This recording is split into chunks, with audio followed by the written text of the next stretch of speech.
Hey everybody. Um,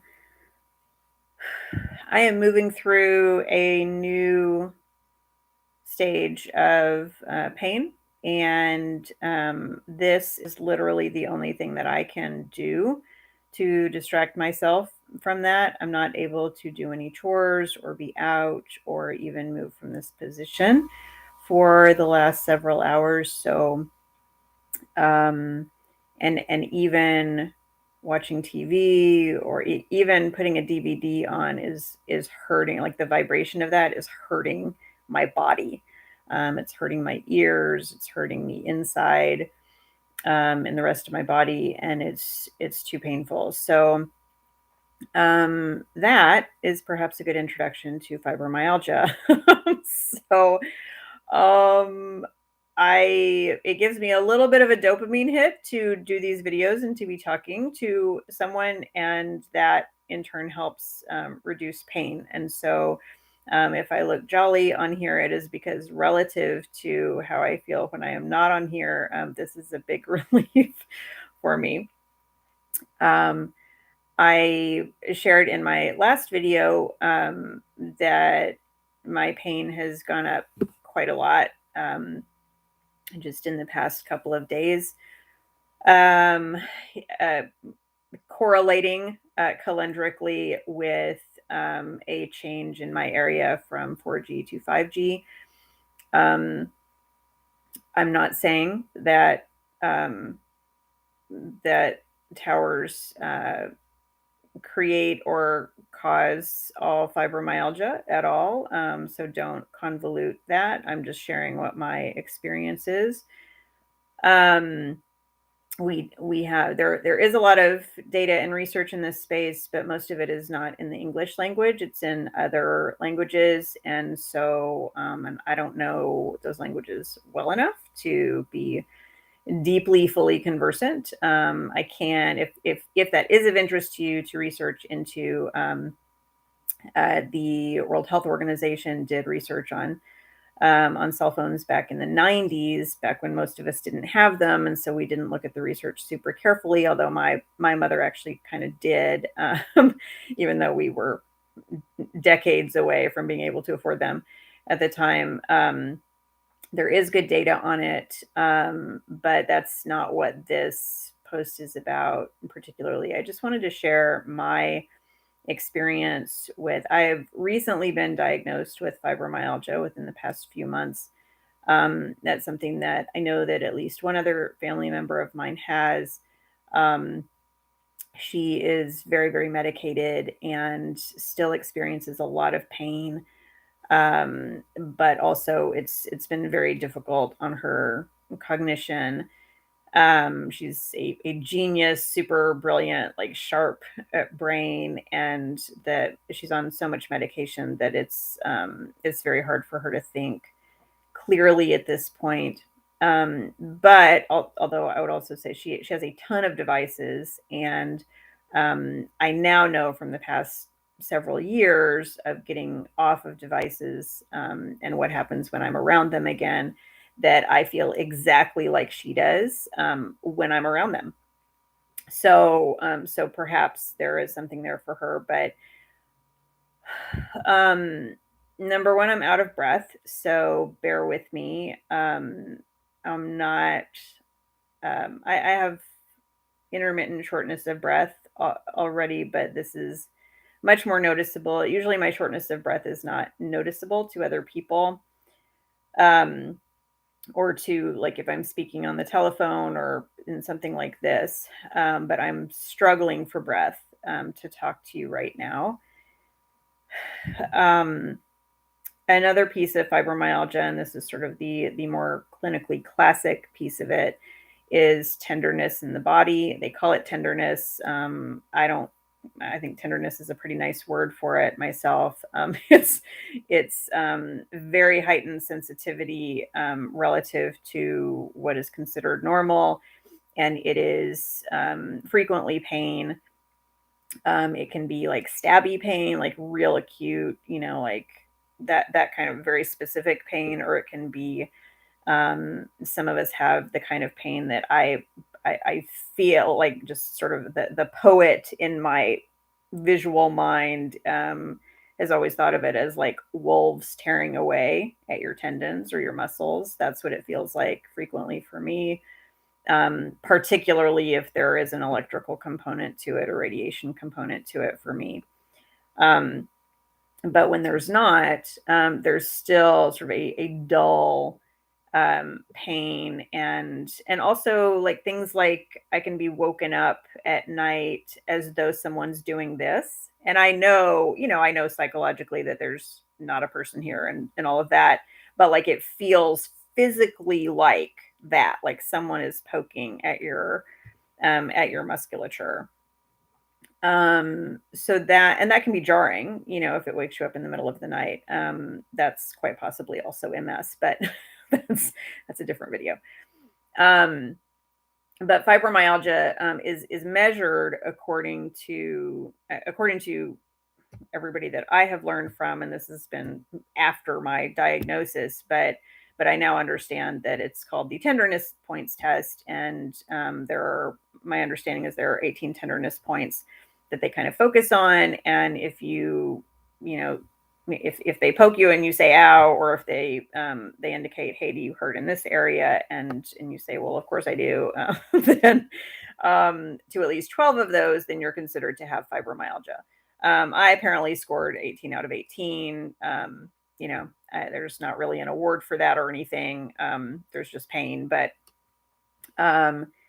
it can hurt more to do stuff. A lot of people have fibromyalgia in with comorbidity with myalgic encephalomyelitis, which is sometimes referred to also as chronic fatigue syndrome, which is a heavy fatigue over kind of everything that one is doing, and to the point where after a while, you just kind of have to be in bed an enormous amount, or you have to go sleep intermittently through the day, things like that.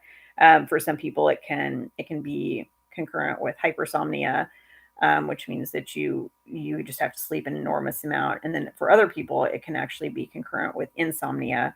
And of course, tiredness and fatigue are different things, right? Like tiredness means like, oh, I'm about to go to sleep any minute here. Fatigue, can be sort of the breathless version of tired, when you wish you could go to sleep, but you really can't. So, but I'll do a different video on that. But just so you know, if you're having kind of some of those concurrent issues, or someone you love is having some of those, that might help you have a little perspective on that.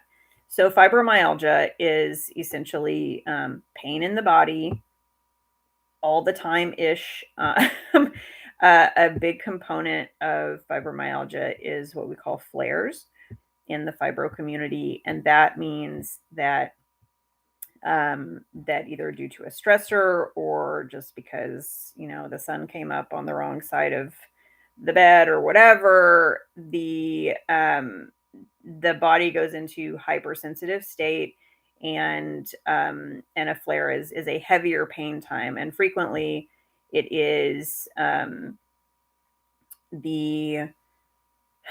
sorry, I do have myalgic encephalomyelitis too, and a big piece of it is brain fog, and I'm struggling right now, so bear with me. But the fibro flare frequently it has this very heightened pain state, and then like I had one last night when they moved from the 4G to the 5G in my area and kind of flipped the switch, and my hand went crazy, or 2 nights ago now when you'll be watching this. And then the body crashes because the pain has been so intense, and the resources that are needed to manage pain and try to figure out, for the body to like go into this hypersensitive state are so intense that that then there's a huge recovery time, and that could be hours, it could be days, weeks, even months, depending on how long the flare went and how much progressed your fibromyalgia is. So it can vary for people. It varies a lot also based on, our diet. Are we getting the type of nourishment that we need? Are we having to fight through synthetics in our body that the body wouldn't naturally recognize? So that can be, pesticides or herbicides if we don't have access to all organic food, or it could be the pollution in our area, or even the pollution on the organic food that came on the truck that got diesel fumes on it or whatever. It can be a lot of things. If we have alcohol or nicotine or other drugs in our diet, that can play a part. If we have stimulants or barbiturates in our diet, so any kind of caffeine, or anything like that, can be a part of it. And but it's everybody's different, and I'm not a physician, and frankly, physicians don't seem to have this very figured out. I haven't met anybody yet who does. Physicians tend to blow you off and fire you when they find out you have fibromyalgia, and even sometimes when they diagnose it. I had a doctor who diagnosed it and just kind of told me to take a hike and gave me some medication that I had a really incredibly terrible reaction to, and wasn't there for it. He didn't even respond. So it's not taken seriously. It's still very much considered a woman disease, a hysterical woman disease, which is further complicated by the fact that men have it. And but because women are trained to be more attuned to their bodies, and men are trained to accept any level of pain in their bodies and not talk about it, it's not as diagnosed for men. Men don't seek out a diagnosis for it as often, but we're seeing an increase in that, and I think that's a good thing in terms of getting the data more correct in terms of who's really suffering from it. I'm not suggesting that there are not reasons for it. I mean, my personal experience has been that the more toxic an environment I'm in, that includes psychologically, but certainly also biologically, the worse the situation is, by far. But everybody's experience is different, and certainly valid. So this is just one person's experience, and this is one way that the homestead stays messy, right? So people with fibromyalgia frequently get pain that is quite outsized to the level of activity that they do. And so when we're trying to garden, we might be able to garden for 30 seconds or 5 minutes, where somebody else might be able to garden for 3 hours. I had some guys come and do some work in my yard a few weeks ago, just kind of by chance. They stopped by, and it was such a blessing, because something that took me about 15 minutes to do, and I have been recovering ever since. It was like 5 weeks ago that I did 15 minutes of gardening. I'm still tired from it. I still couldn't go back and do any more. They came and did for an hour and a half in an afternoon, and did like, I have all these cardboard boxes that I've been saving up to make little planting areas with. But dirt's very heavy because it is powderized rock. And they just, put all that dirt in there and fixed up all the boxes in the right direction and put them in the right places. And it was so wonderful. But I could not do that. They could do it, and they still had plenty of energy, right, for the rest of their day. So they don't have fibromyalgia, probably. But I definitely do. So anyway, that's a little information into that from a person who still has the momentary capacity to share that information.